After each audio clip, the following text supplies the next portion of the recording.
Good evening, all of you. Good evening, sir. Good evening, sir.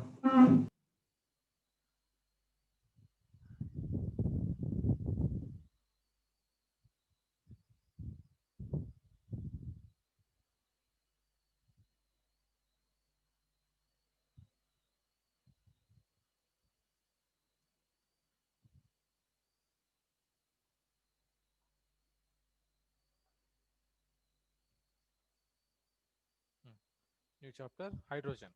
Hydrogen and its compounds.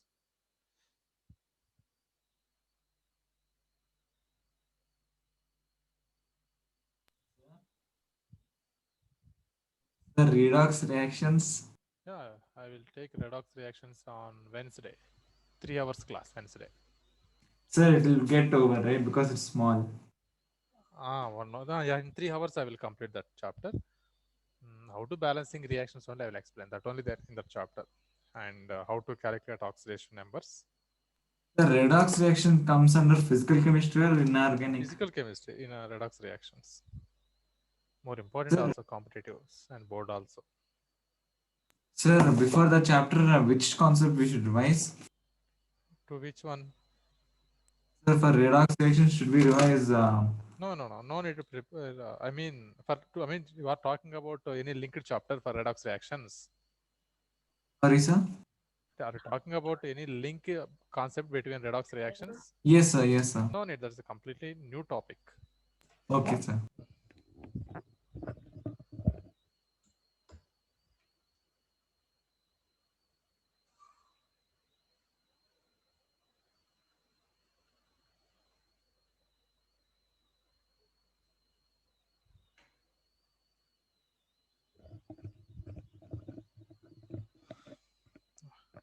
In 12th class, we have electrochemistry chapter. This becomes basic topic for electrochemistry.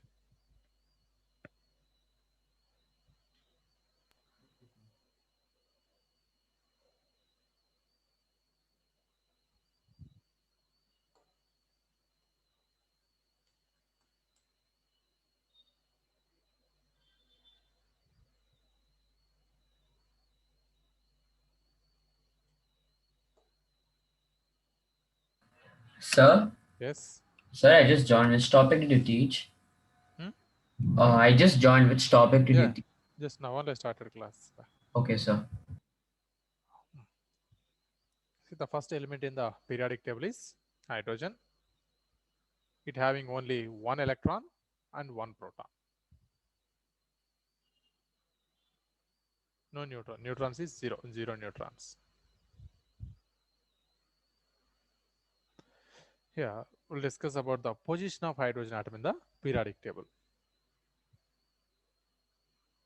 So hydrogen is Excuse unstable me, in sir. atomic. Yes. So, do we have to write notes for this chapter? No. Just read from textbook only. I will tell you what you need to prepare.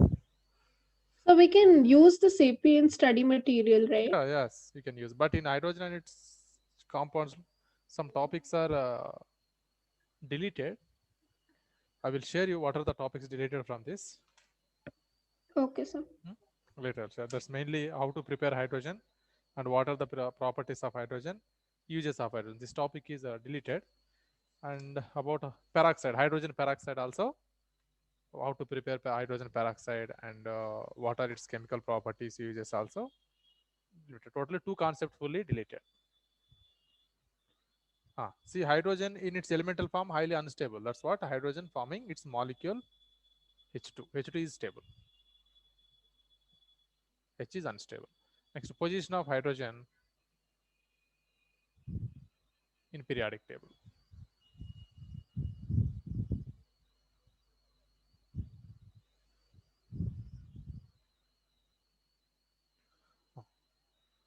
See, hydrogen electronic configuration is 1s1. And first group elements, lithium, sodium, potassium, rubidium, cesium, these first group elements, alkali metals. Alkali metals, general electronic valence electronic configuration is ns1. So hydrogen electronic configuration is similar to alkali metal. So we can say hydrogen belongs to first group in terms of electronic configuration, and even some chemical properties also supporting. Alkali metals combine with oxygen, it forms its oxides. Even hydrogen also combine with hydrogen oxygen, it can form H2O. Alkali metal combine with the sulfur, they forms its sulfides. Hydrogen also combine with sulfur, it forms H2S.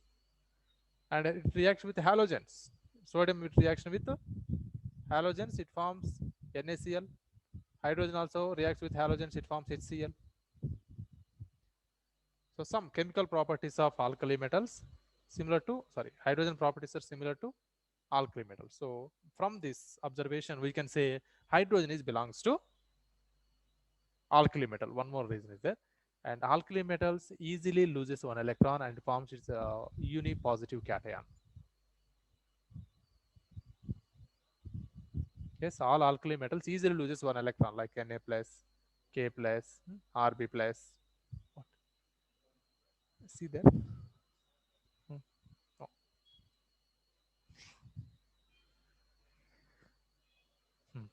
So alkali metal loses one electron and forms its respective cations. Even hydrogen also, it loses one electron, it can form H plus cation. So by this observation, hydrogen belongs to alkali metals. Okay, now you see in the second version.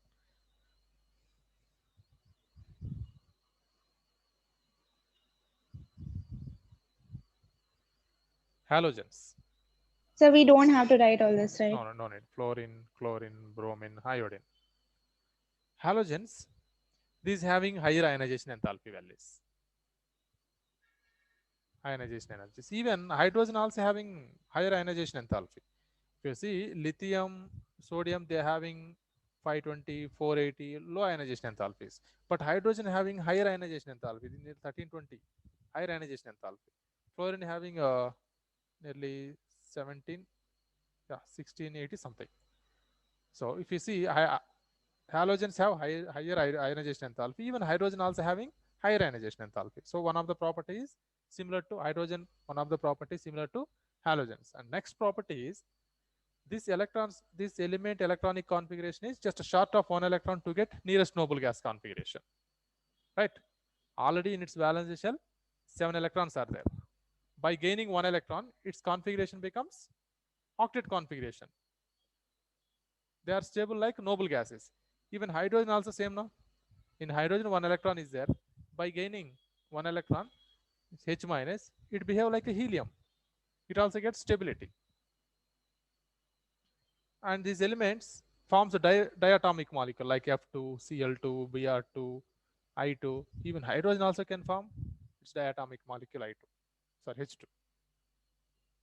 So if you see, some properties are similar to alkali metal, and some properties are similar to halogens.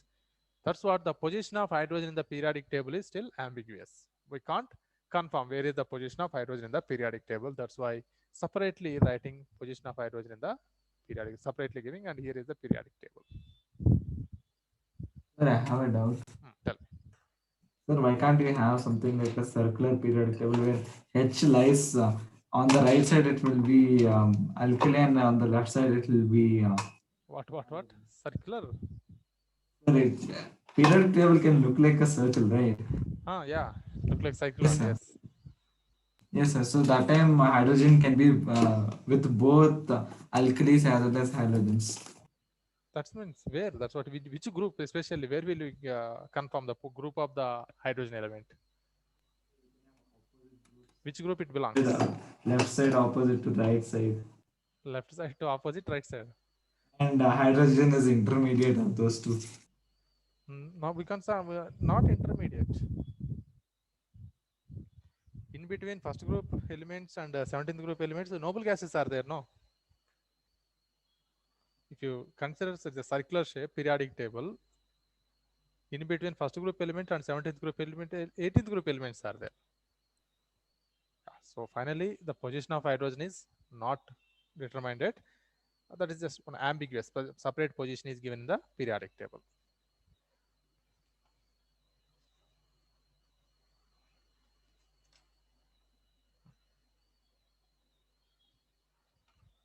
Next, its occurrence.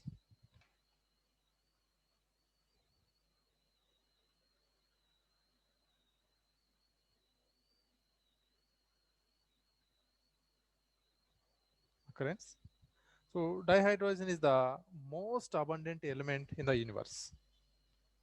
70% of the total mass of the universe is hydrogen only. The principal element in the solar system is, the solar atmosphere is hydrogen only. So hydrogen is very lighter element, we know. In the atmospheric gases, the percentage of hydrogen is just 0.15% by mass in atmosphere gases. So very less percentage only hydrogen gas in the atmosphere. But however, in the combined form, it constitutes 15.4% of the earth crust. Combined form, it is 15.4%.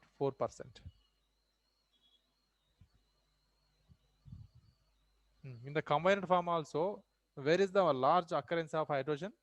In the combined form. Water, no. Hydrocarbons. Water. Okay, sir. In the combined form, this is in the simple gaseous form. In molecular hydrogen form, it is very less, 0.15% only by mass in atmospheric gases. But in combined form, hydrogen is in 15.4%, mostly in the form of water only, sea water or lake water, whatever. In the form of water, and in the form of carbohydrates, proteins, animals and plants also, some water content is there. Next, isotopes of hydrogen.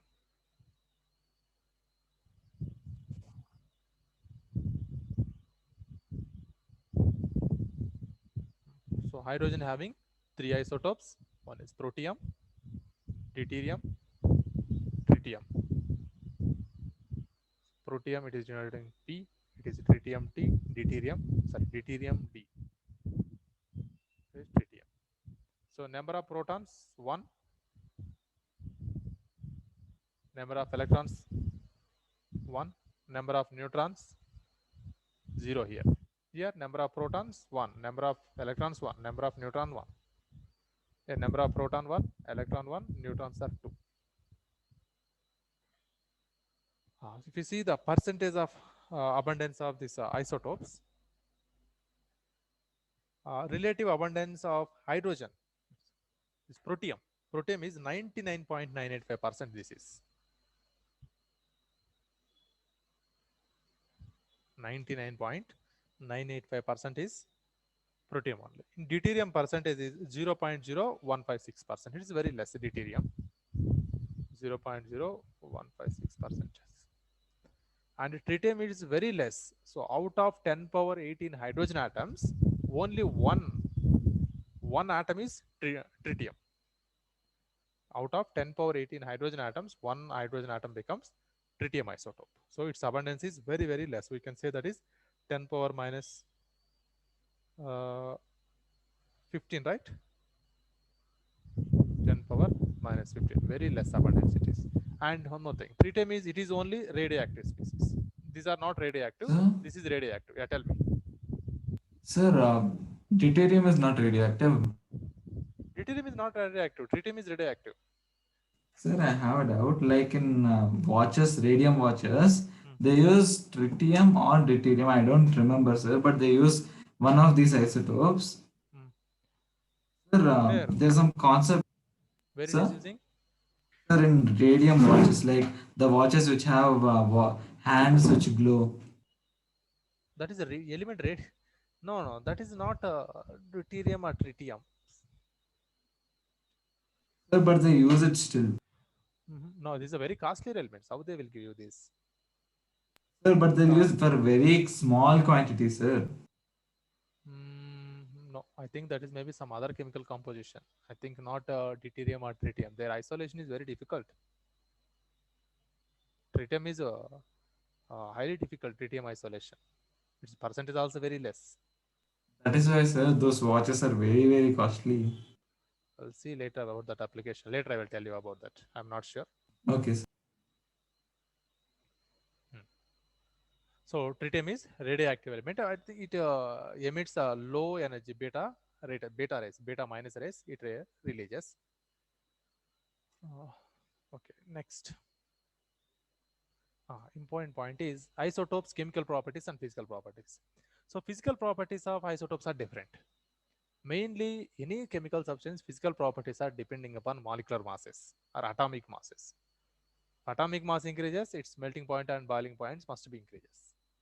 So finally, isotopes having different physical properties, but they have same chemical properties. However, in the chemical properties also rate of reaction is different. Speed. So 1H1 is protium is very lighter weight, little lightweight. So it can easily penetrate in a chemical reaction. Deuterium is slow. Tritium is very slow. Okay. So isotopes have different physical properties but having same chemical properties, although their kinetics is different. Kinetics means speed of chemical reaction. Sir? Yes. Sir, T1 by 2 is half-life. Half-life. Huh. Yes, sir. Then it's tritium only, sir. They use tritium in watches because every 12.5 years it must be replaced. Okay. So it lifetime is 12.33 years. Yes. To become its concentration half, it takes 12.33 years. Okay. Yes, So sir. So preparation that of only is used. hydrogen, not there. Preparation of hydrogen and its properties, uses of hydrogen is eliminated from the syllabus. And next, come to hydrate topic, hydrates.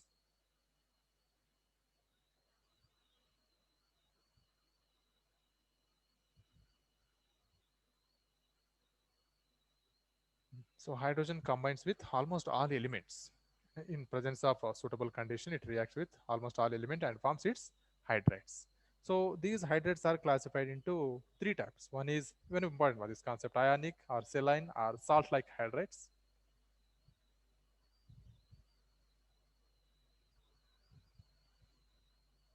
Sir, physical properties in dihydrogen. Yeah, all are those are the deleted portion.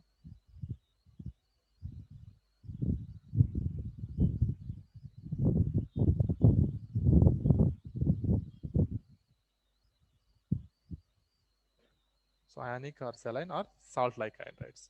So when hydrogen combines with alkali and alkaline earth metals, forms this kind of saline hydrates.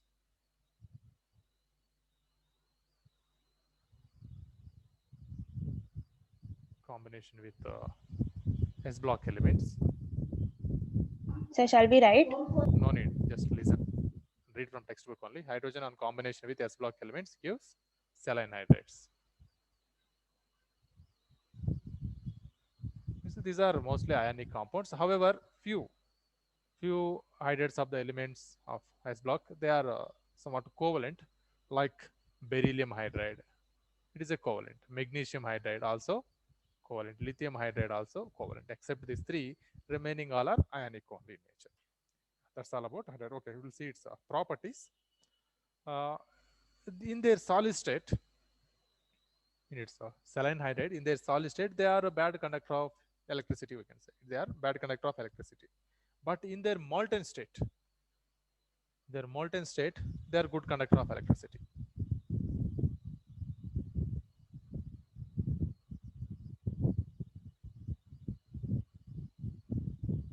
So by saline hydride, you mean salts?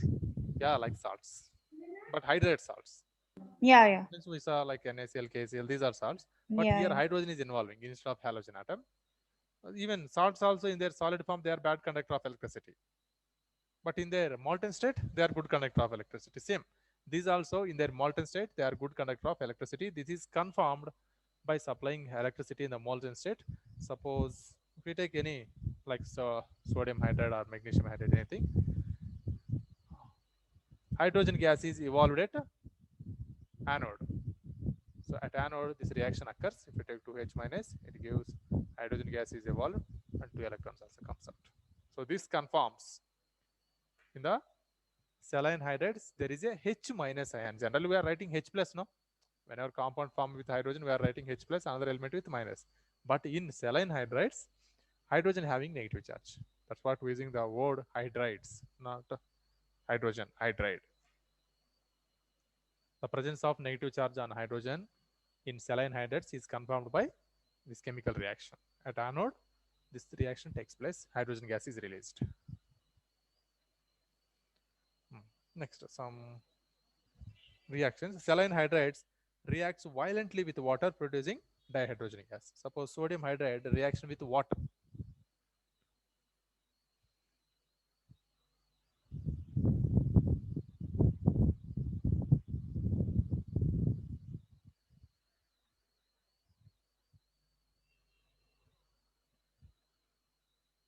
Sodium hydride reaction with water, it forms NaOH and releasing hydrogen gas. This is a violent reaction. And then lithium hydride is less reactive, but however, with suitable chemical substances, it reacts and forms a very important class of compounds. Those are reducing reagent. Lithium hydride, it reacts with aluminum chloride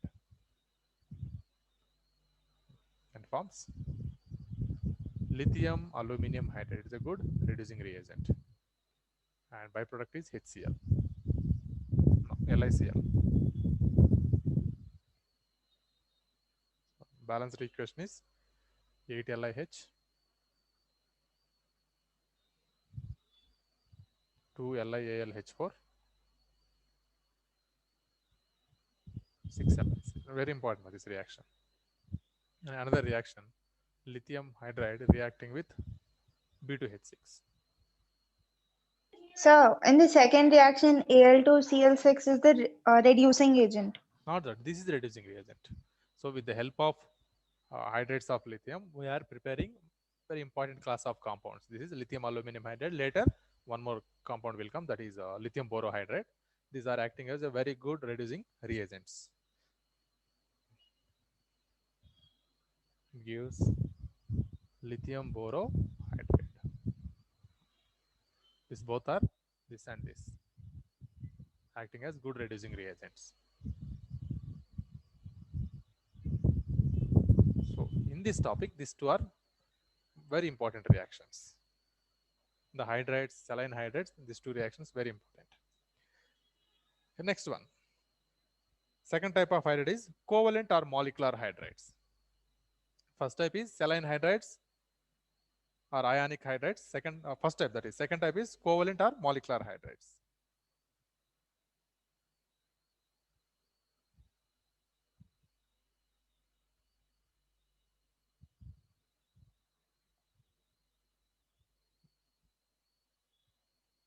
So here hydrogen combining with the non-metals and gives covalent or molecular hydride. We know those compounds very well. Like suppose combine with hydrogen, it forms CH4, nitrogen, NH3, oxygen, it forms H2O and HF, etc. So when hydrogen element combined with the non-metals forms covalent or molecular hydrides. So these hydrides further classified into three types. First one is the electron deficient compound. We are called the electron deficient molecular hydrides.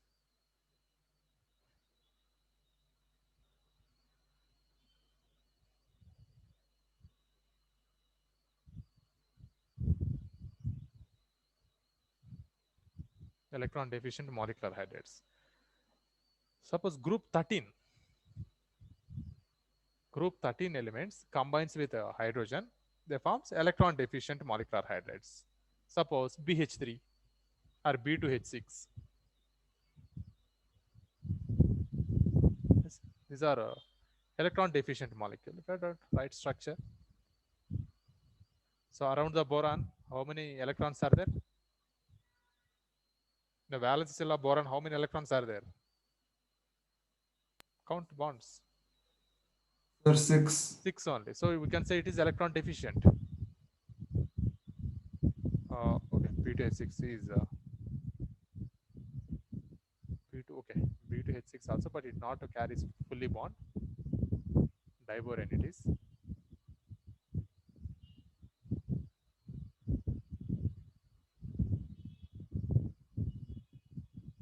So like this, it is a diboron. It's I think maybe there in S block element. There we will discuss in deep about diboron compound. Here also boron not having 8 electron in its valence shell. So electron deficient molecular hydrides are formed by when group 13 elements combine with hydrogen forms electron deficient molecular hydrides. Next, electron precise. So are these also covalent? Covalent, all are covalent compounds. So Sir, covalent those or are hydrogen bond. not hydrogen bond. Hydrogen bond is different. We discussed what is hydrogen bond. Yes, That is then bridged why bond. those? That is bridged bond. We'll discuss in S block elements about deep. That is bridged bond, not hydrogen bond. Hydrogen bond is bond between hydrogen and high electronegative element. Next, electron Okay, precise. so these Hmm. representation, like these diagrams are also asked. Yes. Electron precise molecular hydrates. So here group 14 elements. When group 14 elements combine with hydrogen, it forms electron precise molecular hydrates. For example, methane, CH4. Around the carbon atom, number of electrons are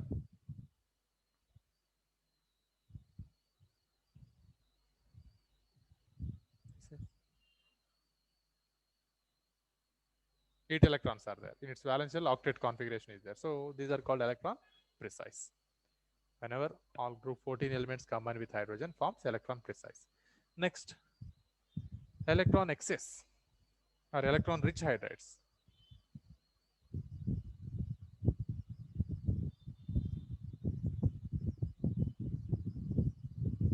See, when group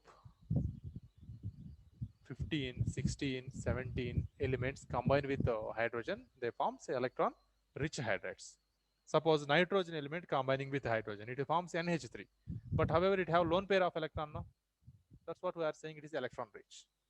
Combine with 16th group element like H2S or H2O, carrying lone pair of electrons. With HF or HCl, chlorine carries 3 lone pairs of electrons.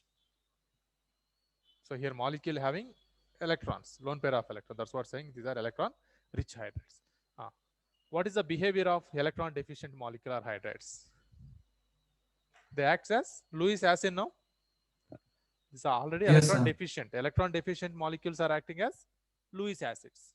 Sir, they want more electrons, right? They need more electrons. They are capable to gain electron. Next, electron rich hydrates behaves as how they behave? Lewis basis. Lewis basis, because they have lone pair of electron. Easily donate lone pair of electron to other species and behaves as a basis. That is Lewis base. Lewis basis. This is about covalent or molecular hydrates. Very simple topic about covalent or molecular solids. But then last step is metallic or non-stoichiometric hydrates.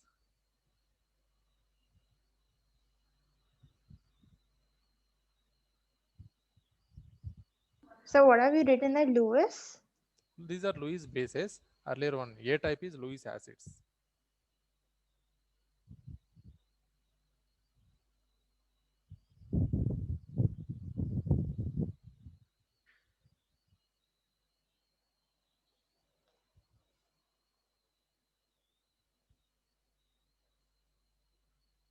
Metallic or non-stoichiometric hydrates. C type. Third type.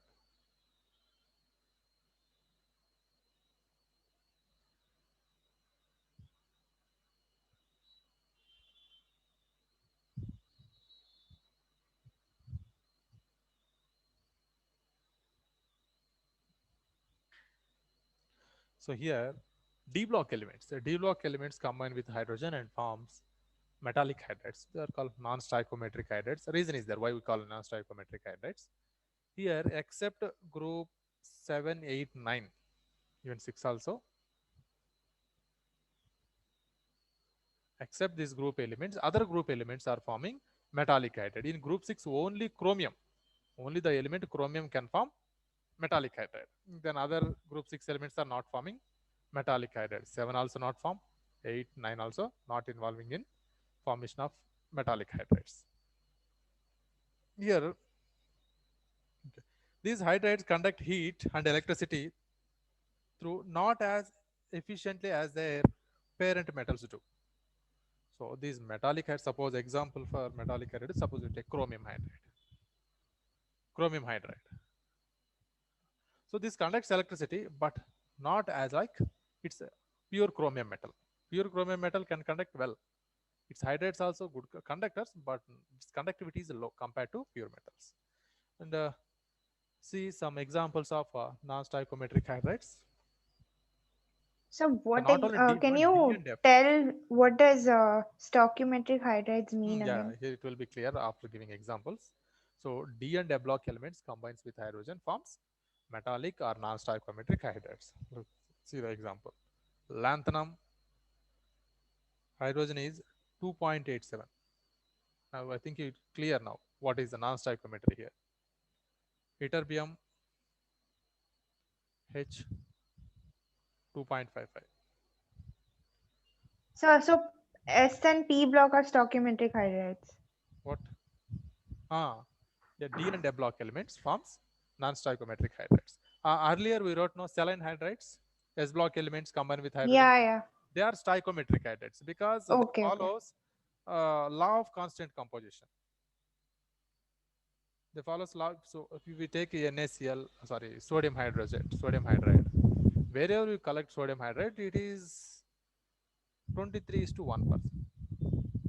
But here, if we collect this ytterbium hydride only, somewhere else it is coming ytterbium H 2.5453. Some difference is there. Look this. Titanium, suppose its atomic mass is suppose 45, take titanium, and here H is 1.5 to 1.8, maybe in this range, somewhere in 1.5, 1.6, 1.7, 1.75, 1.58. It is not in fixed proportion, no? Hydrogen proportion is varies. That's what we are calling non-stoichiometric hydrides. We have many examples. Just 2 or 3 only learn for example. Zirconium hydride is, for one zirconium atom, here number of hydrogens are 1.3 to 1.75 in between. Next, vanadium hydride. I didn't understand why is it 1.3 or something like that. Suppose just consider 1 mole of any one compound. 1 mole of So, compound. does this mean like for every Not 10 for every 100 lanthanum atoms, 287 atoms of hydrogen will combine? Yes, correct. That is the meaning. So it's a If you take one crystal. atom, it won't be clarity. If you take one mole, 1 mole means lanthanum are Avogadro number of particles are there. Lanthanums are there. Then hydrides are how many? 2.87 into 2.3023 into 10 power 23 hydrogen atoms are present. 6.023, right? Sorry, yeah. 6.023. But here, atoms are not matched. Actually, lanthanum show +3 oxidation state, right? If it lanthanum, exactly all the lanthanum atoms in 1 mole showing +3 oxidation state, then it forms LaH3, right? It forms LaH3 only. But here what happens? Lanthanum is not showing +3 oxidation state. Sometimes in some atoms showing +2, in some atoms showing +3. That's what this variation we are observing in the hydrogens.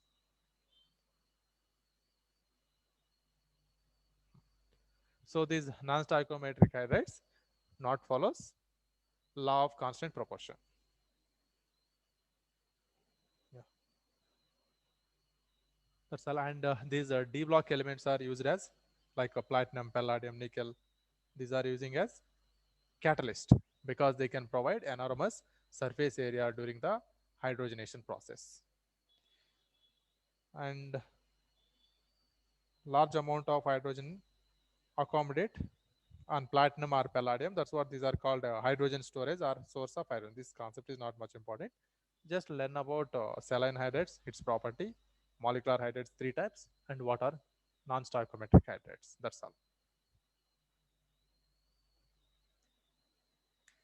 Next, about water.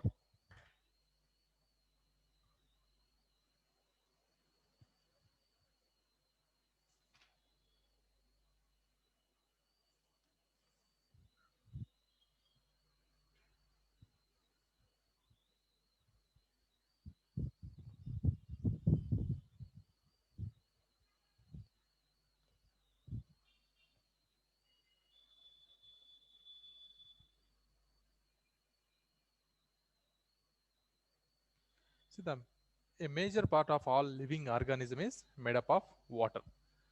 So human body consists about 65% of water. some plants, they contain nearly 95% of water. So we can say water is a crucial compound for the survival of all living forms, means for plants, animals, birds, whatever. Water is the major component. So here sources and their percentages are given. This is not much important, just you need to know. In oceans, percentage of water is 97.33%. So on the earth, in the water, 97.33% of water is present in oceans only. Sir, Yes. sir, should we remember all these facts? Facts, just no need. Just if you know enough, that is no need. Not Okay. asking in exam and all. So in saline lakes and inland seas, that is 0.08%, means saltwater lakes, that is 0.008%. Polar ice and glacier, polars at poles of the earth, nearly 2.04% of water is there in the form of ice. And groundwater is just 0.61%. This is groundwater.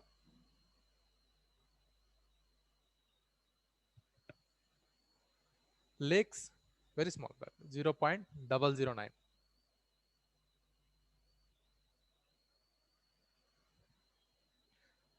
And soil moisture, that is 0.005.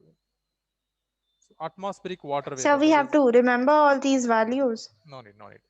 Atmospheric water vapor in the weather, water vapor is present now, that is 0.001% in the moisture.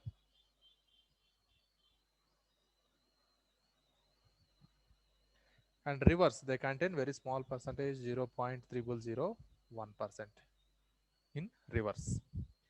So this is the abundance of water on earth. That's not much important.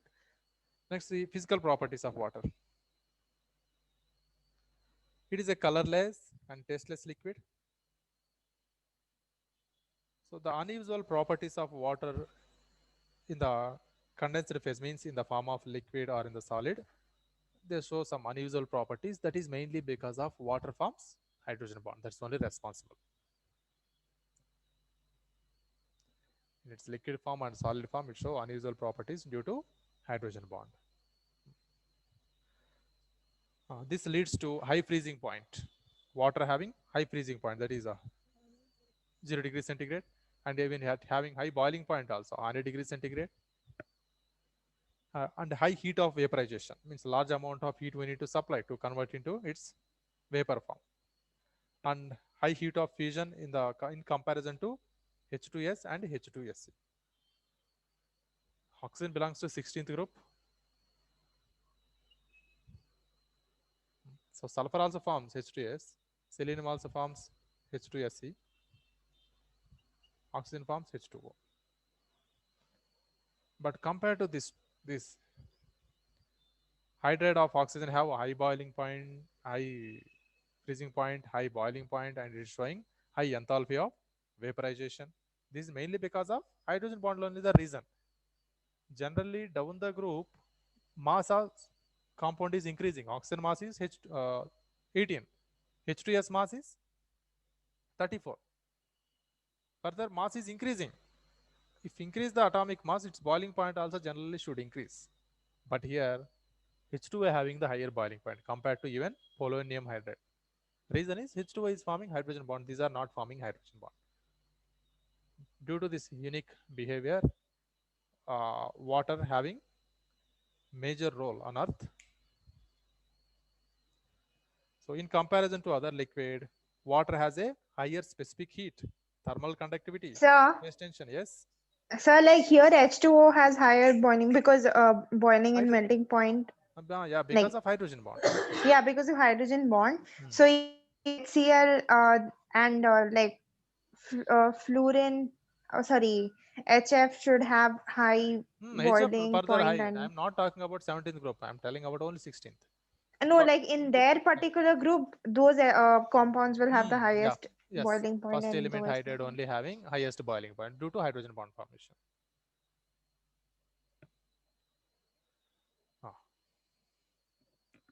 See, higher specific heat, thermal conductivity, surface tension, dipole moment, and dielectric constant, etc. These properties allows water to play a key role in the biosphere.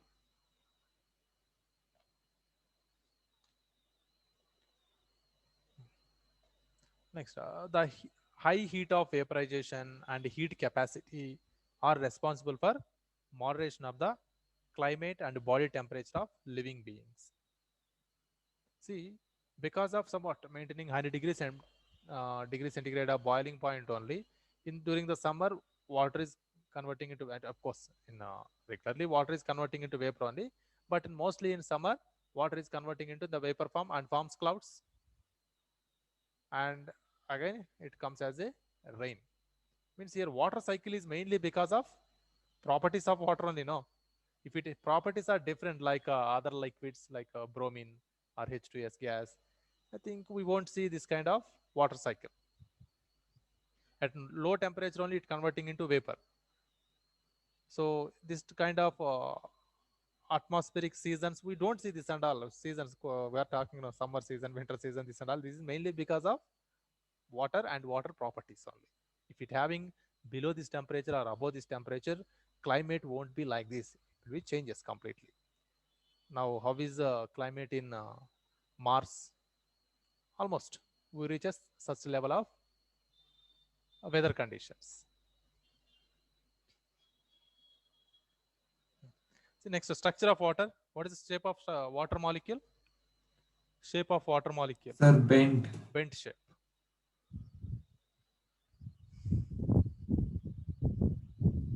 Bond angle maintaining 104.5 degrees. Bent shape, and we can call V shape also.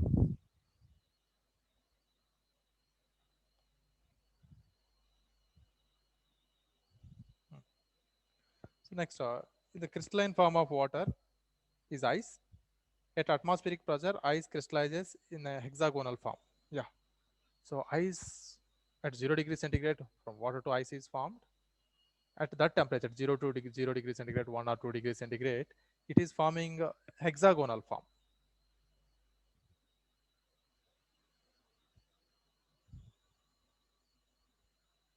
At 1 atmospheric pressure. But at very low temperatures, it having a cubic form, condenses to cubic form. So in 12th standard will come how is this shape, hexagonal form, shape and cubic form. So in hexagonal form is so water molecules are connected as a hexagon shape.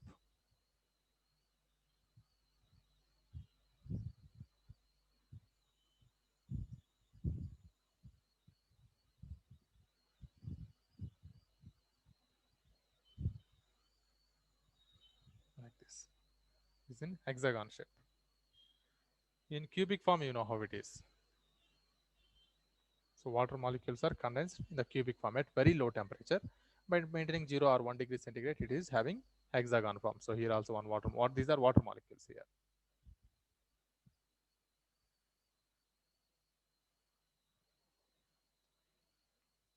So density of ice is less than that of water. Therefore, ice cube float on water. So why ice cubes are floating on water means we can say density of ice is lower than water, because when water crystallizes, if it form ice, it is forming hydrogen bonds. Each water molecule is connected through 4 hydrogen bonds, and it forms a cage-like structures. Means there comes some gaps. Hexagonal shape of gaps are coming when water molecules forms ice. That's what the volume increases. is lesser than water. Yes. Sir, so the volume increases. Volume increases. Correct. Volume increases. That's what you take one glass of fully water and keep it in freeze. It ice after forming ice, it will somewhat its volume is increases and density decreases due to some gaps are there. Hexagonal shape. I mean, it normally forming hexagonal form only. Here, some empty spaces are there.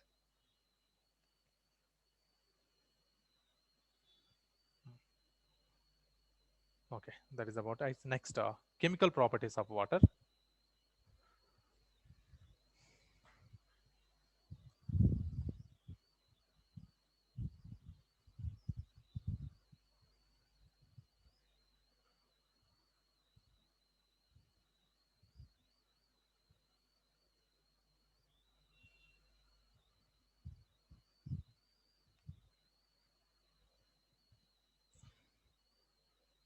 So water reacts with a large number of substances. Some of the important reactions.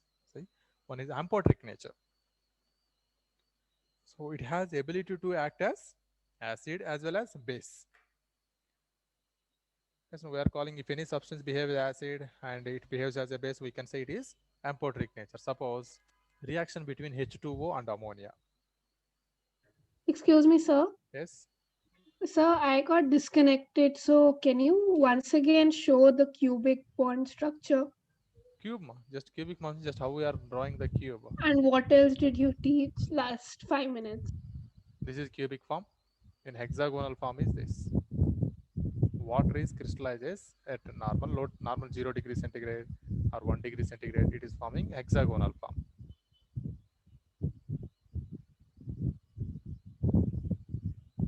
I have a doubt. Tell me.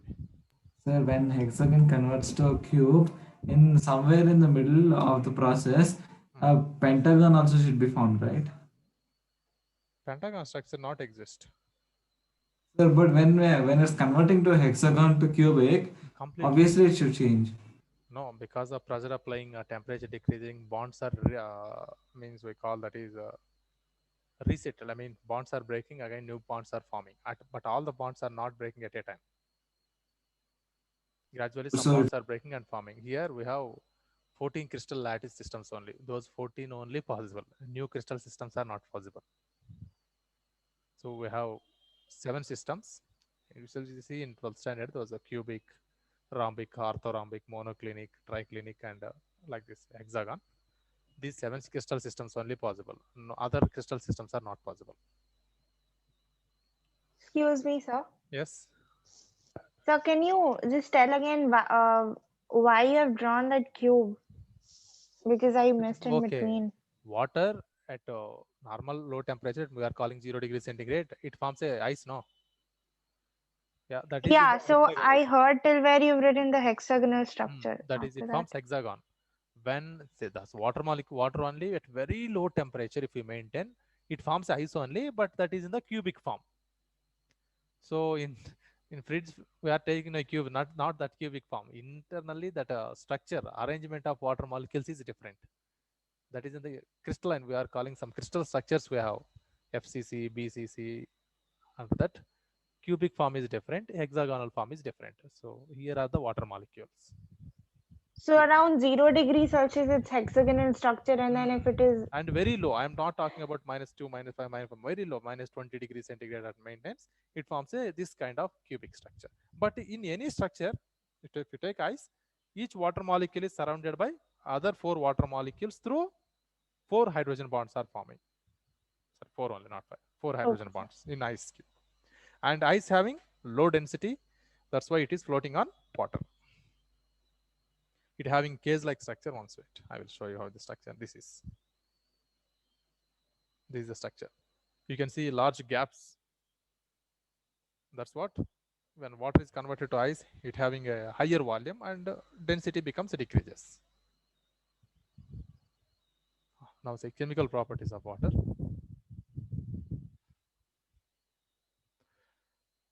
So water is having amphoteric nature. It acts as acid as well as base. In this case, water acts as acid, giving 1 H plus ion to NH3 and it will become NH4 plus. We are calling this is Bronsted acid. Suppose reaction between H2O and H2S. In this case, H2S is giving H plus ion to water. This is acid, now this is base. It becomes H3O plus and H minus. So this is now Bronsted base. So observe these 2 reactions. Water is here acting as acid, here it is acting as base. So we can say So it is water is amphoteric. amphoteric, correct. Water is behaving as an amphoteric chemical substance. And it undergoes autoprotolysis means one of the water molecule losing H plus, another water molecule is gaining that H plus.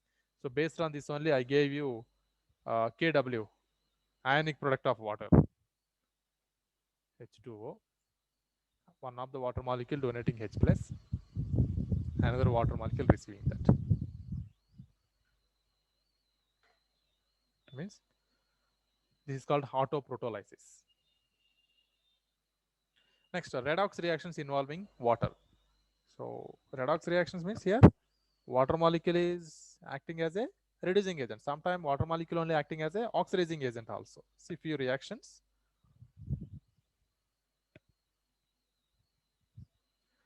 Anybody can tell just one difference between oxidation and reduction? Oxidation and reduction, one difference. Oxidation electron giving and reduction electron taking. Okay. Okay, fine. See now reaction between water and sodium metal. So here NaOH is formed and hydrogen gas is released. So here water is acting as oxidizing agent. H2O act as oxidizing agent.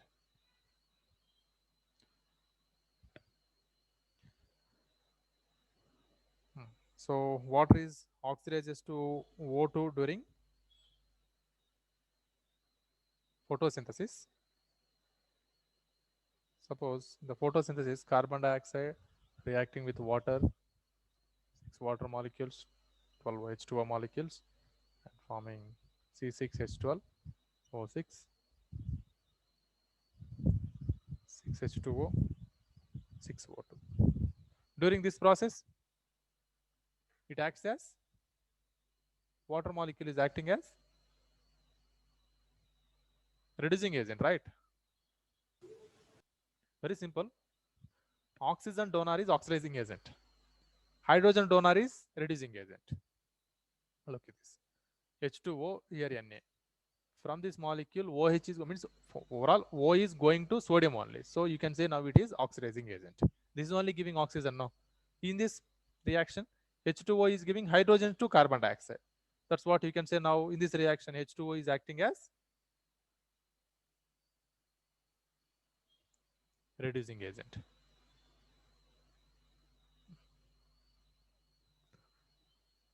So with fluorine also it acts as oxidizing agent. So fluorine reacting with H2O. Take 2 molecules of H2O, 2 molecules of fluorine. It forms HF. HF it forms and releasing oxygen gas. So HF is not in the form of molecule. It forms 4H plus and 4F minus and O2. So in this reaction, H2O is acting as what it is donated? Hydrogens or oxygen? H2O. H2O given hydrogens to fluorine. So now here H2O is acting as reducing agent.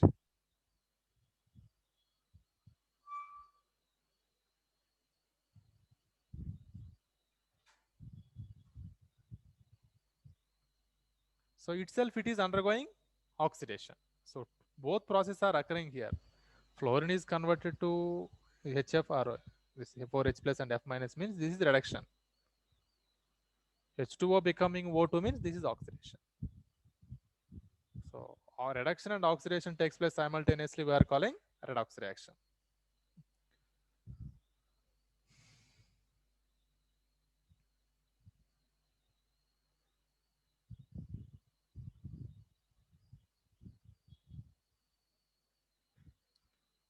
Okay, next hydrolysis reaction. So due to high dielectric constant, it is a very strong hydrating tendency. It having more hydrating tendencies. See few reactions, hydrolysis reaction.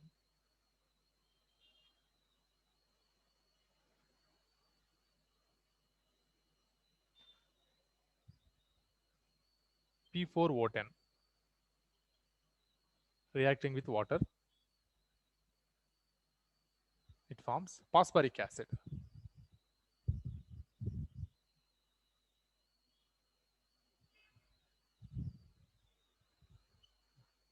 So this is hydrolysis. P4O10 is hydrolyzed, means we are giving water molecule to this and it became phosphoric acid. And silicon tetrachloride treated with water. it forms silicon dioxide. And take 2 water molecules and 4 HCl. So on hydrolysis of silicon tetrachloride giving silicon dioxide and hydrochloric acid. And nitride reacted with water. Sorry, N3 minus. Sorry, N3 minus on nitride ion. It forms ammonia.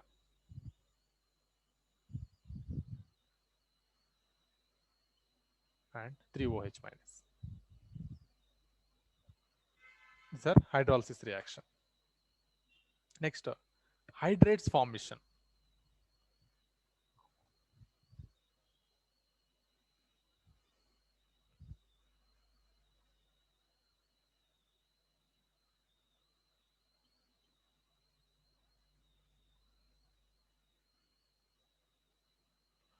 See, most of the salts are crystallized by taking water as a solvent. So during the crystallization of salts, it forms its hydrated salts. We can see different type of hydrated salts. Suppose chromium chloride. For example, chromium chloride, we have impure chromium chloride, impure one. So we want pure chromium chloride crystals. In that case, we are taking saturated solution of chromium chloride. Then that is allowed for slow cooling process. It forms a chromium chloride crystals. During that, it can form some complexes also, CrH2O6 and Cl3.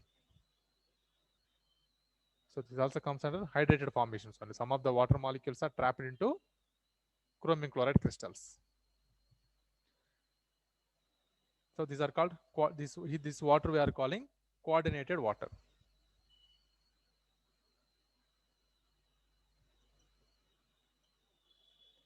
Next, interstitial water. Suppose barium chloride during the crystallization. So it is trapped in the form of crystals, crystals, right? It is in the form of crystal only. So barium So then chloride. It also trapped. all crystals that have H2O are called coordinated water, like wherever. No, that's not. But that is a nature depending upon the metal. Most of the D block elements forming these hydrated crystals, coordinated water molecules. And suppose barium chloride, during the crystallization of barium chloride, here we are seeing some water of crystallization. So interstitial water, that is interstitial water. It means each barium chloride molecule is partially bonded to 2 water molecules. Don't think it is not a liquid, it is solid only, but it is partially bonded to 2 water molecules. And hydrogen bonded waters, for example, copper sulfate 5H2.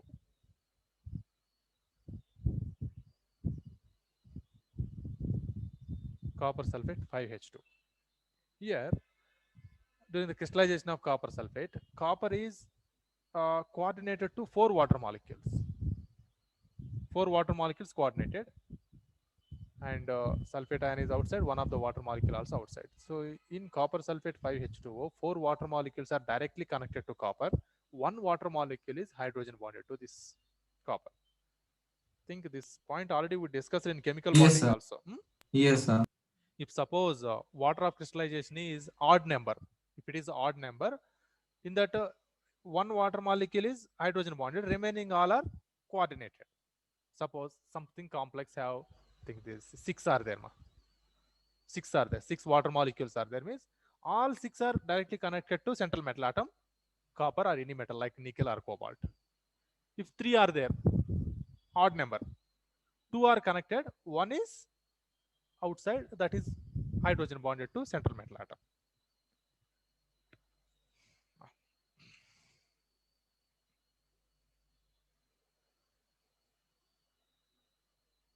So only if one H2O is Only there, one then H2O only hydrogen bonded.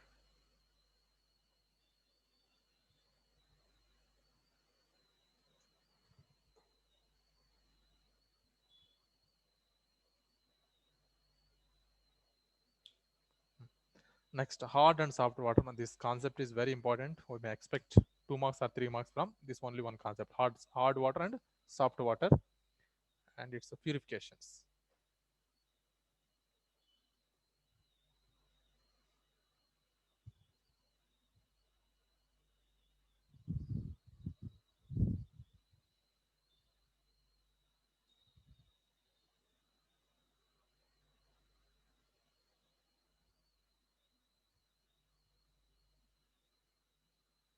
hard and soft water.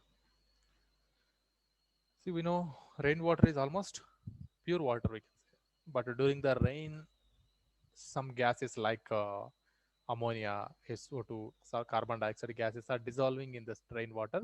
So somewhat that became acidic. But however, we can say that is pure water only. But during acid rains, that is a highly harmful water. I'm telling in during the normal raining process, a little amount of carbon dioxide or sulfur dioxide gases are dissolved. Those are not much harmful anyhow. But while that rainwater is floating on earth, many salts or mud particles are dissolving with water. Finally, that water will become hard water. We can see in lake water, river water, it is a hard water only that contains some minerals of calcium and magnesium in the form of its bicarbonates, chlorides, and sulfates. Those called hard water. Right definition of hard water.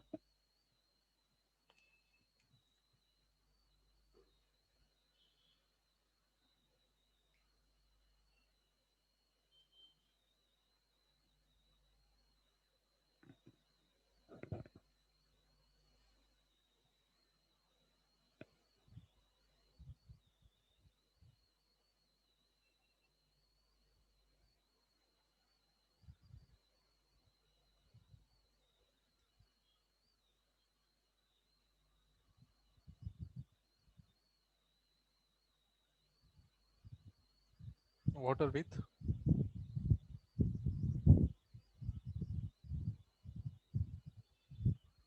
salts of Sir, do we write this? calcium and magnesium,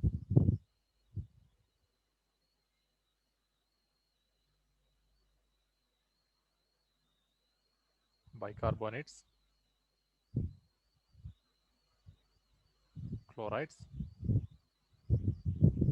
and sulfides. Sulfates, not sulfides. Sulfates called hard water.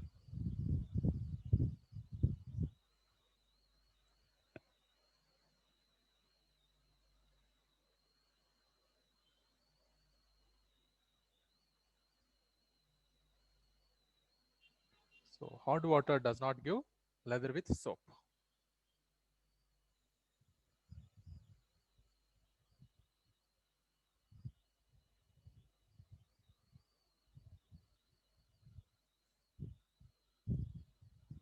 Does not give lather with soap.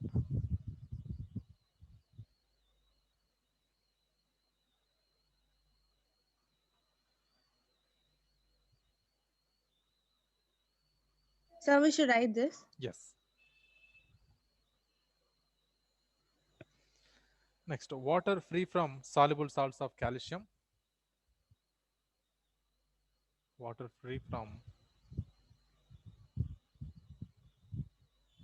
soluble salts of calcium and magnesium.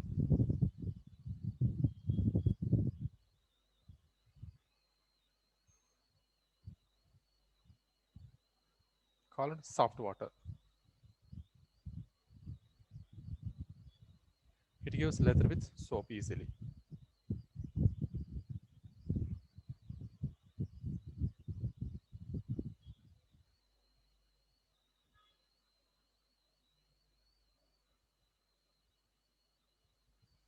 So definitions are very important, these two frequently asking.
Okay.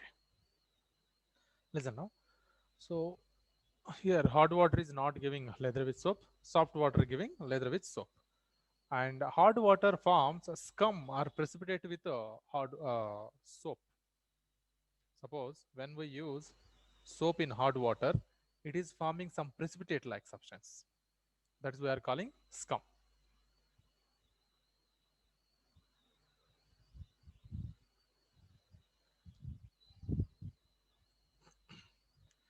Soap formula is C17, H35, COO, Na. This is soap formula.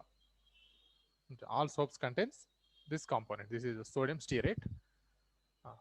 We know hard water contains either, not either, it contains magnesium plus 2 ions and CO2 plus ions. Those I am denoting with M plus 2.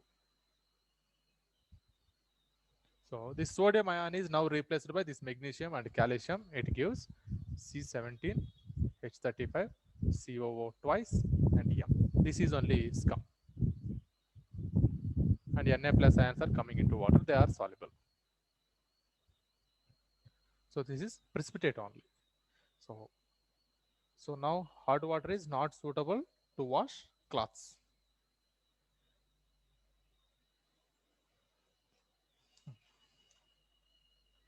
Next, see, hardness of water is two types. One is a temporary hardness, another one permanent hardness.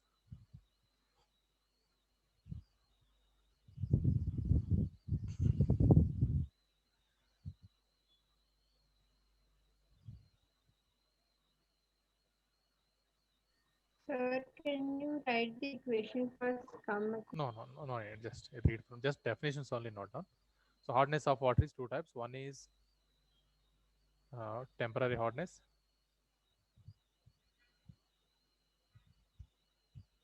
Second one, permanent hardness.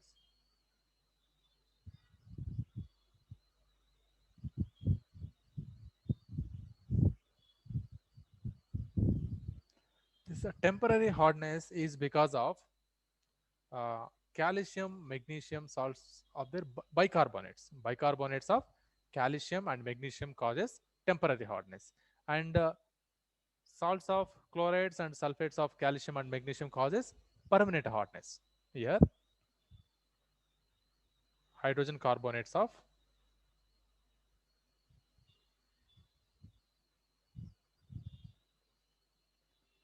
calcium and magnesium causes temporary hardness. Here, chlorides and sulfates of calcium and magnesium causes permanent hardness. Okay, but this is also asking what is the temporary hardness and what is permanent hardness. Soluble salt or salts of hydrogen carbonates of calcium and magnesium causes temporary hardness, and chloride and sulfate salts of calcium and magnesium causes permanent hardness. See now how to remove temporary hardness and how to remove permanent hardness. We have some methods we will do now. So temporary hardness we can remove just by boiling of water. By boiling of hot water, you can remove temporary hardness. Suppose calcium bicarbonate. Boiling. On boiling, it forms calcium carbonate precipitate, carbon dioxide, and water. And boiling of hot water, see, hardness of water, suppose temporary hardness because of calcium carbonate and magnesium carbonate also. Bicarbonate, not carbonates, bicarbonates. On boiling of this temporary hot water, calcium carbonate is precipitated. We can very easily remove, no? Precipitate, it forms calcium carbonate. On filtration, calcium carbonate we can remove easily. So by this way we can purify this. And magnesium carbonate, bicarbonates also. On boiling, these forms magnesium hydroxide precipitate. Magnesium oxide precipitate and carbon dioxide is formed. This also precipitate. On filtration, we can separate magnesium hydroxide from water. This is by boiling. Another method, Clark's method.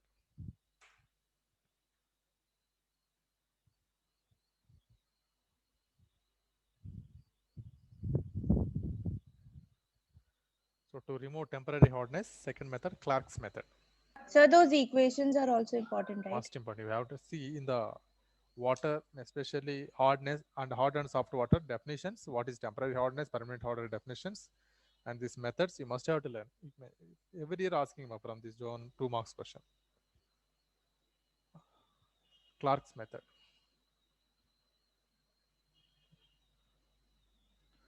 So in this method, calculated amount of lime is added to hot water. So some amount of calcium hydroxide is adding to hot water. So we know, suppose hot water contains calcium bicarbonate and we are adding lime. Again it forms calcium carbonate precipitate. Byproducts, water only, 2H2. So this is precipitate. We can separate by filtration method. Next, suppose hot water contains magnesium bicarbonates. To this also adding calculated amount of lime. Here precipitation is magnesium hydroxide precipitates and calcium hydroxide also, sorry, calcium carbonate also precipitated. And further possibility, 2 water molecules are comes out.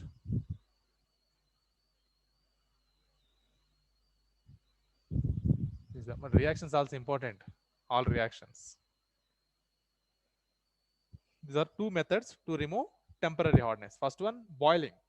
By boiling of that hot water, we can get precipitate, magnesium hydroxide and calcium carbonate. Those 2 we can separate by filtration method. The Clark's method, calculated amount of lime is adding to hot water. In hot water, calcium bicarbonate and magnesium bicarbonates are there.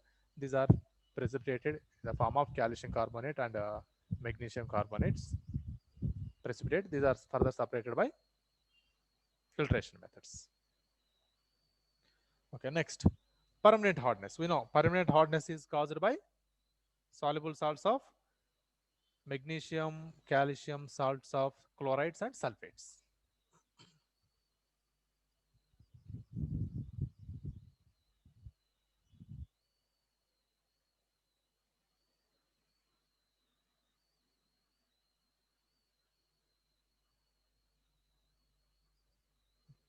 Permanent hardness. Treatment with, see, how to remove this permanent hardness. Treatment with washing soda.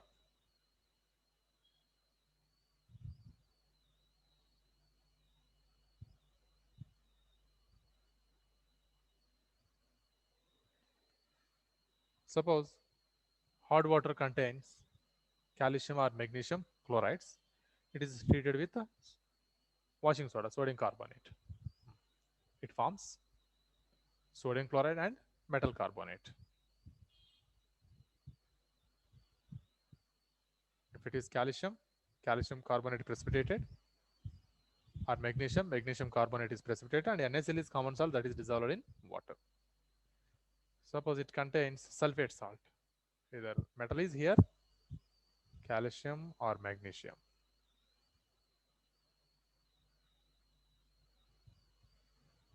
It further forms metal carbonate. Byproduct is sodium sulfate. This is sodium sulfate also soluble in water.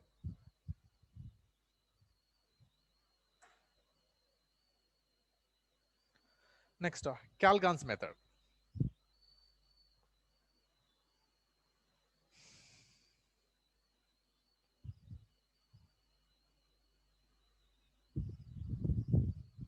Second method to remove permanent hardness of water, Calgon's method.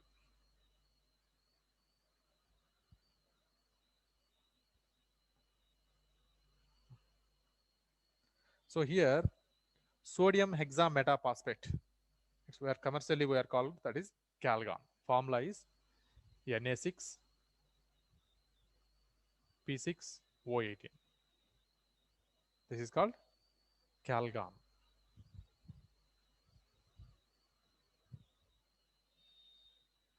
So when added to hot water, some reactions takes place. Means here the calcium and magnesium ions are combining with this calgon and precipitated out. See the reaction, how it takes place.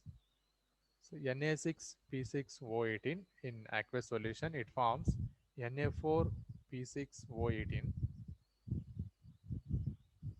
2 minus and Na plus. These ions are formed. Now in the hot water, we have some ions like calcium plus 2 M is metal is calcium plus 2 or magnesium plus 2 ions. These ions can replace further 2 sodium ions. Na4P6O18 2 minus here plus just magnesium. It gives Na2MP6O18. This is precipitated out. This is precipitated out. So in this form, we can remove calcium and magnesium ions. Next, ion exchange method. So this method also called as zeolite method or permutate process. See this process we are using zeolites. Zeolites are hydrated sodium aluminosilicates.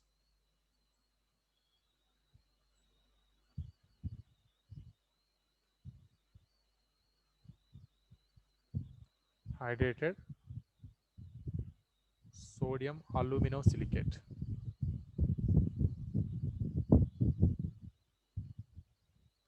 These are zeolites having honeycomb-like structures.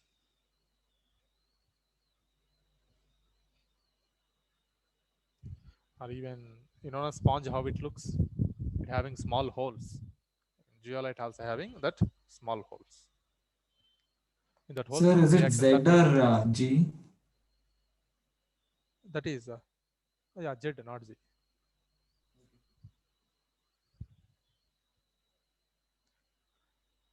So actual formula is NaAlSiO4. This is zeolite formula.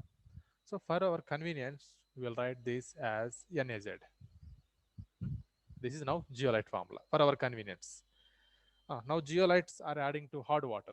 So we know hot water contains magnesium ions and calcium ions.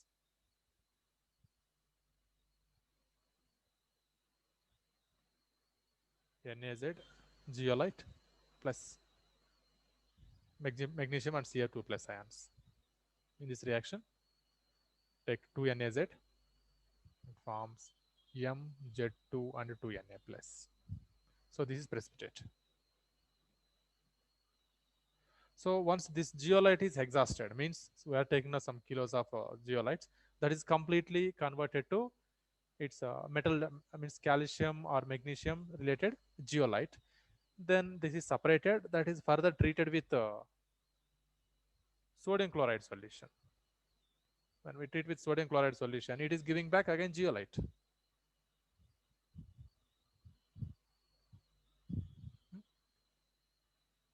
So like catalyst is just involving, not completely involving in a chemical reaction.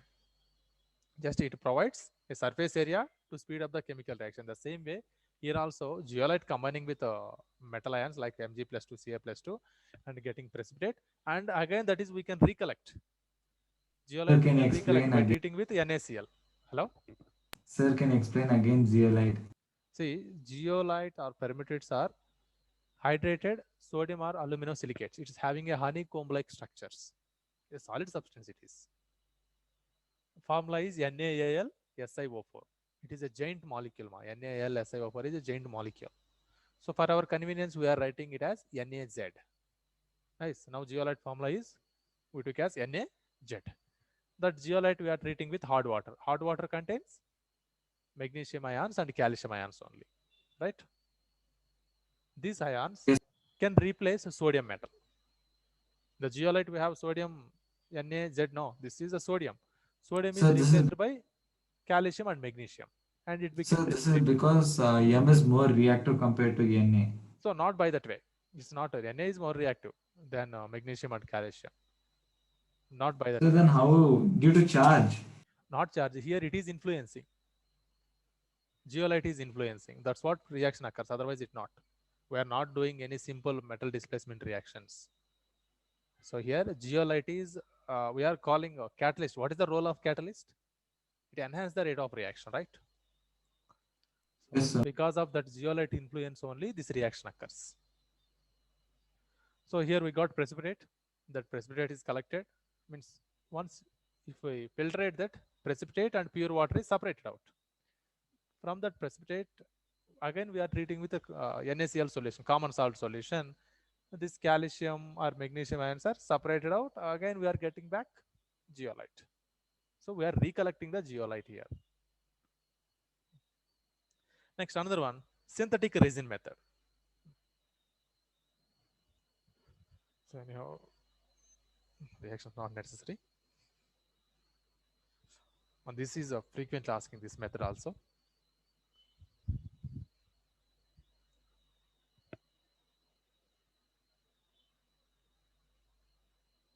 Synthetic resin method.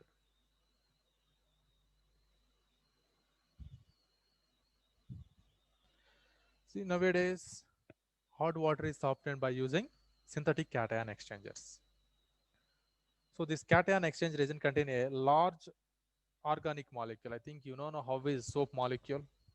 Soap molecule having a large Yes, sir. Very large. tail. We are calling this is a organic hydrophobic chain. This is. Further, this is attached to SO3H. This is a cation exchanger.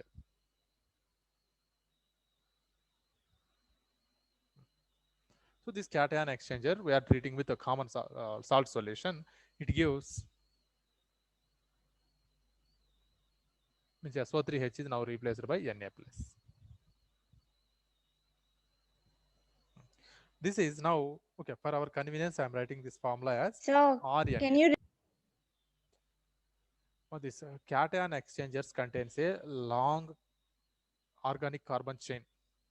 This is only, or alkyl group it is. yeah. That is attached to sulfate ion, hydrogen sulfate ion. So by treating this cation exchange with a common salt solution, NaCl solution, we can replace that group with sodium metal. Okay. Okay. Now this one. This is cation exchanger is treating with hot water. So for our NaCl is the cation exchanger. Okay. So now this formula where for conveniently I am writing RNA. For our convenience, I am writing as RNA. This is mixing with hot water. Hot water contains Mg plus 2 ions and Ca2 plus ions. Or I am writing it as M only. Here M is Mg plus 2 ions and Ca plus 2 ions. Here also the sodium metal can exchange cations like Mg2 plus and Ca2 plus. Even it can, this two only it can exchange, can't exchange further sodium. It gives R2M. It is a precipitate. Same earlier in the zeolite reaction, same reaction here also carried out. But here we are taking cation exchanger, RNA. That is treated with hot water. Hot water contains Mg plus 2 ions and Ca plus 2 ions. This sodium ion is replaced by Mg2 plus and Ca plus 2 ions, forms precipitate. Further, that is separated by filtration only.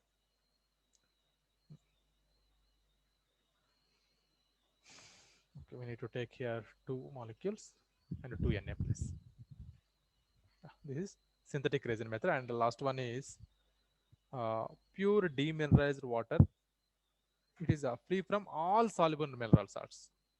Till now we purified that, not purified, we removed hardness of water. However, that water contains still some Na plus ions, Cl minus ions, sulfate ions also present. Now, see in this reaction what we removed? Just Mg plus ion and Ca2 plus ions only removed. Still water contains chloride ions and sulfate ions, no? Sir, that time we should use chlorine. See, after removing these metals, still it contains Cl minus ions, sulfate ions, and bicarbonate ions also present in the water. This is anionic impurities, and you see cationic impurities like Na plus ion also present, sometimes calcium plus ion, some little amount also present, Mg plus 2 ions also present in the water. So completely if we remove this all salt, that will become demineralized water. It is demineralized water. The pure demineralized water free from all soluble mineral salts. It is obtained by passing through successively through a cation exchanger and an anion exchanger. So to Sir, get normal drinking water has Cl it minus. have So minerals. It have minerals. okay. I'm not talking about that. I'm talking about pure demineralized water. It not contain any mineral. So to obtain such a kind of pure water, we have to use cation Distillation. exchangers. No, cation exchangers and anion exchangers both we are using. So here, after doing this method, that remaining water is passed through cation exchanger followed by anion exchanger. During these two processes, this total we are calling one process only. All cations and all anions are separated out. You can see that reactions, how we can proceed to that. Suppose cation So that means distilled water also has dissolved minerals, no? distilled water, no, it won't contain. It's a pure water only. Distilled How, water. sir? Water- Because that also we are just using normal water, then boiling it and cooling it is, it. we are boiling, not just boiling. We are boiling, that is converting into steam. That steam is again we are condensing, right? So during the Yeah. vaporization of water to vapor, only water molecules are coming out. They won't comes magnesium ions or Na plus ions are not comes out with water. That's a pure Okay. water. Huh? Distilled water is pure.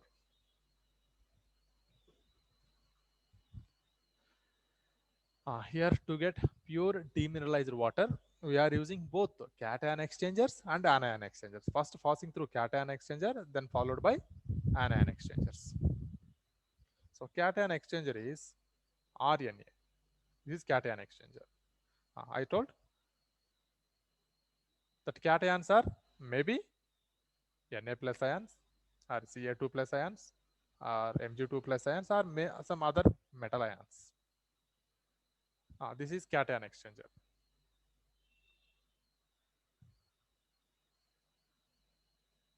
Take two molecules. It gives Mr2. No, not NM here. Sorry, H. Mr2 plus H plus is obtained.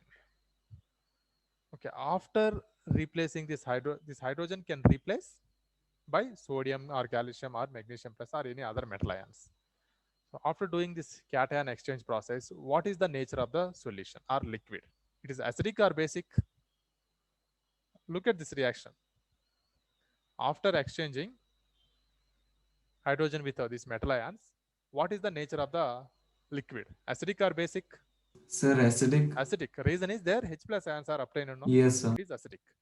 Now see, from this hard water, we removed just cations. We didn't remove anions. Now that mixture of water or solution that is passed through anion exchanger. Now anion exchanger this is anion exchanger.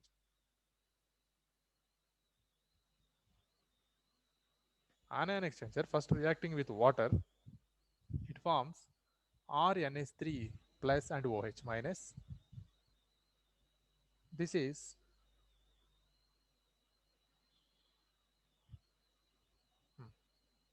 can exchange some anions. Anion formula I'm taking suppose X minus, halogen only. X minus. Here RNH3 plus X minus, and from this OH minus is coming out.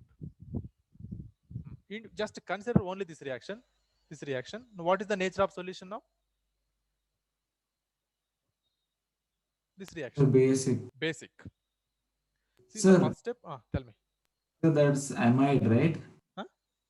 Sir, RNH2 is an amide. Amine. It is amine. That is amine. See, first we are passing that hard water. Okay, after purifying, removing some calcium or magnesium ions, still that water contains some cations and anions are like this: Cl minus ions, sulfate ions, and bicarbonate ions. Some other anions also present in the water.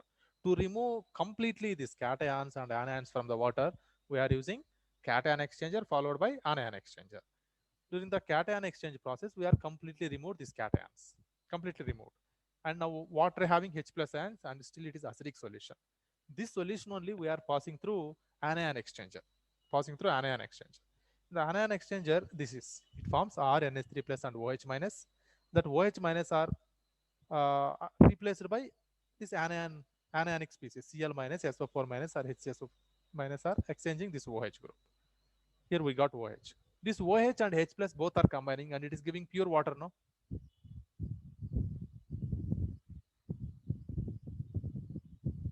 So here we got pure water. This water not contains any mineral. This is demineralized water. This is a chemical method to get pure water. Physical method is we are going through distillation process. Sir, Tell me. what is X minus here? Here anions. Cl minus, Okay, SO4 okay. 2 minus. Water contains this also impurities. Yeah. These are cation. These are anionic impurities. Sir, so here like RNH2 is anion exchanger. Then even RNH3 plus dot OH minus Yeah, becomes that is anion exchanger. anion. Yes, that is anion exchanger. First, this anion exchanger reacting with water, forming this species. This is exchanging now X minus. Because this directly Okay. we can't isolate. That's what I'm telling. We can't isolate. That's why taking this itself, it is reacting with water, forming this anion exchanger. This is can replace OH minus ion is replaced by Cl minus or SO4 2 minus or HCO3 minus ions. This is formed, means these are attached to resin beads on long chain molecules. Those are attaching to this chloride or SO4 2 minus. These ions are attached to that resin beads. Yeah, that's all. That is about hard and soft water. So here I will tell you a few important questions. Note down quickly. Just concept of isotopes of hydrogen. Just learn what are the isotopes of hydrogen and what are their physical and chemical properties. That's enough.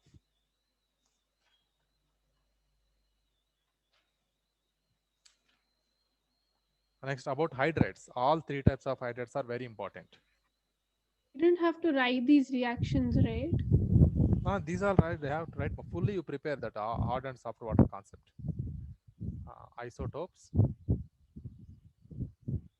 of hydrogen.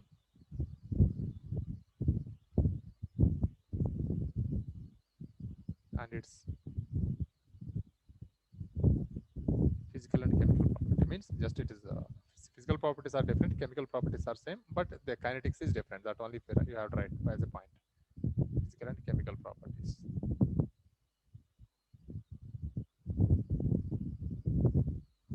Next, hydrates. We have three types now. Hydrates, their types, property. One property is enough.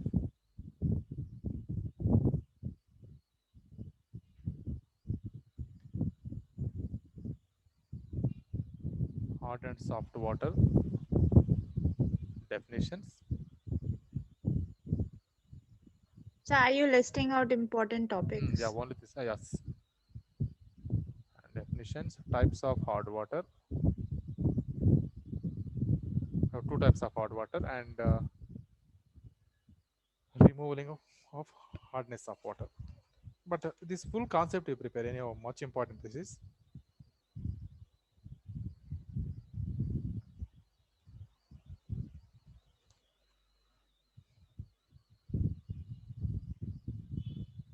So this chapter is inorganic, right? Yeah.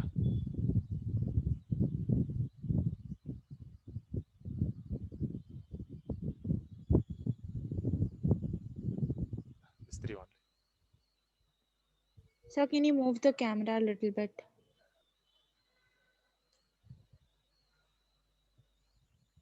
So just read from textbook only these three concepts.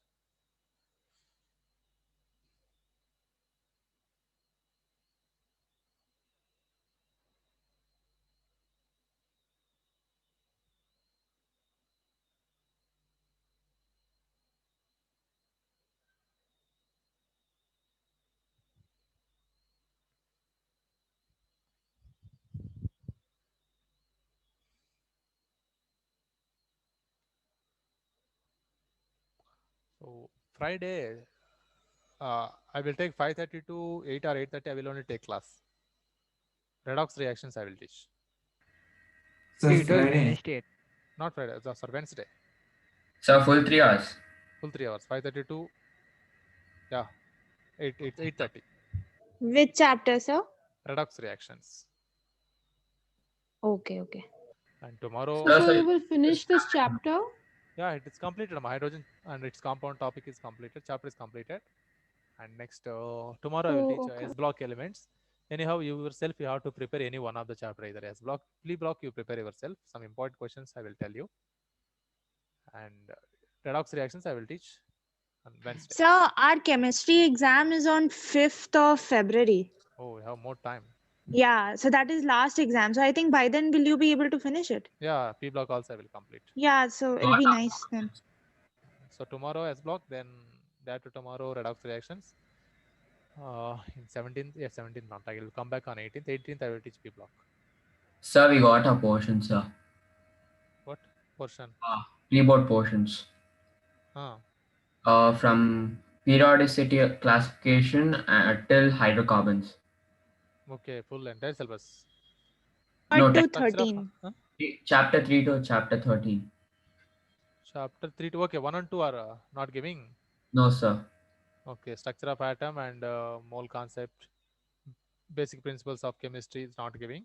And last chapter already is not there in syllabus. This year removed. Environmental chemistry. That is the removed syllabus. Okay, thank you. We'll see tomorrow. Thank you, sir. Thank you, sir. Thank you, sir. Thank you, sir.